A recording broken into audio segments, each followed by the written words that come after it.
Hi, welcome to this episode of Worldwide Canadian. I'm Tim Clark. Today, the trade talks between Canada and China, which are leading to agreements on things like lobster, crab, and canola, and we'll also see about 49,000 electric cars imported to Canada. I'll look at the issue. Stick around.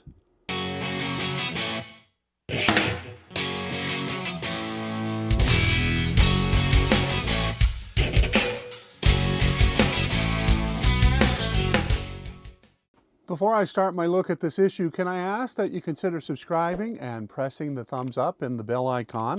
That'll do a lot to help me keep making this type of content. Now, back to the video. Today we're talking about one of the most talked about developments in Canada's trade landscape. It's a new trade deal just announced with China that includes a quota of up to 49,000 Chinese electric vehicles per year into Canada at a reduced tariff under 10%. This makes a major shift from recent policy, and it opens the door for cheaper EV options for Canadian consumers while raising some concerns about economic impacts, domestic manufacturing, and what this means for our transition to green transportation. This week, which is early January 2026, Canadian Prime Minister Mark Carney announced a strategic partnership with China. It's the first high-level visit by a Canadian leader to Beijing in nearly a decade. Among the key outcomes is this EV deal. Canada will now allow up to 49,000 Chinese-produced electric vehicles into our country each year under a 6.1% tariff rate. It's a huge drop from that 100% tariff that was in place and will remain in place until this deal comes into effect. In return, China has agreed to cut tariffs on Canadian products, including canola, and products like lobster, crab, and peas. This number, 49,000, might sound like a large number of vehicles, but in context, it's still a relatively small slice of Canada's total vehicle market, amounting to less than 3% of all new car sales. Over time, that quota may rise to around 70,000 units. What it does represent, though, is a major policy choice. Canada is moving away from blanket protectionism towards selective openness, putting consumer choice and economic diversification front and center. So what are the benefits here? First, a lower-cost electric vehicle means greater accessibility. Today, the average EV in Canada can cost upwards of $70,000, a price tag that places those EVs out of reach for many middle-class buyers. Chinese EVs tend to come in a much lower price bracket, sometimes less than half of the cost, making them more competitive with traditional used gasoline cars. Models from companies like BYD, NIO, XPeng, and others are priced aggressively abroad precisely because Chinese manufacturers have scaled production heavily with state and private investment in the companies, a strategy that's made them the largest EV producer in the world. Lower prices aren't just good for buyers. They can speed the adoption of electric vehicles nationwide, which supports Canada's climate goals. The faster people switch from internal combustion engines to EVs, the lower emissions from transportation, which is the single largest source of greenhouse gas emissions in Canada. From a green transportation perspective, cheaper EVs mean more EVs on the road sooner. That accelerates infrastructure growth, like charging networks, service facilities, and importantly, reduces dependence on fossil fuels. This is also crucial for people who live outside urban centers where public transit isn't as robust or even available.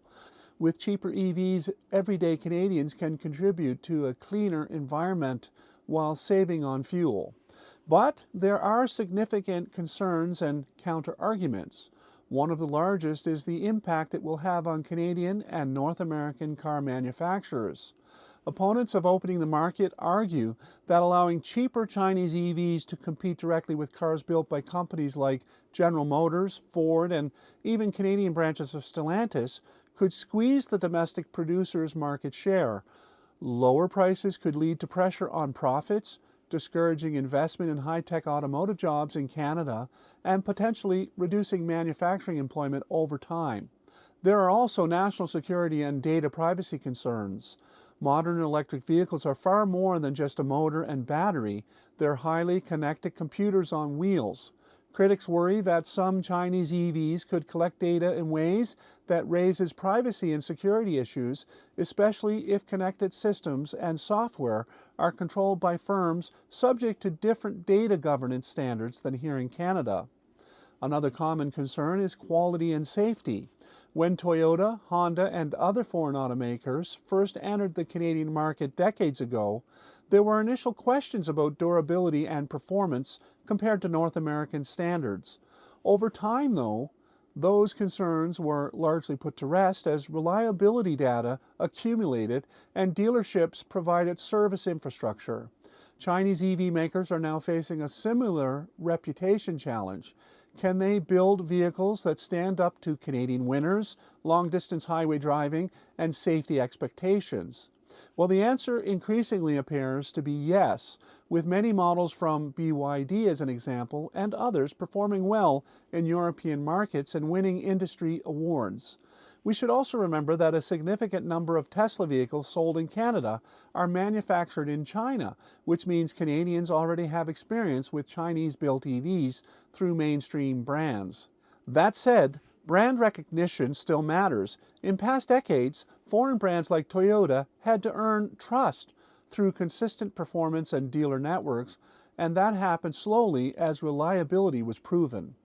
Chinese automakers may similarly need time to build after-sales support, warranty networks, and service infrastructure here in Canada.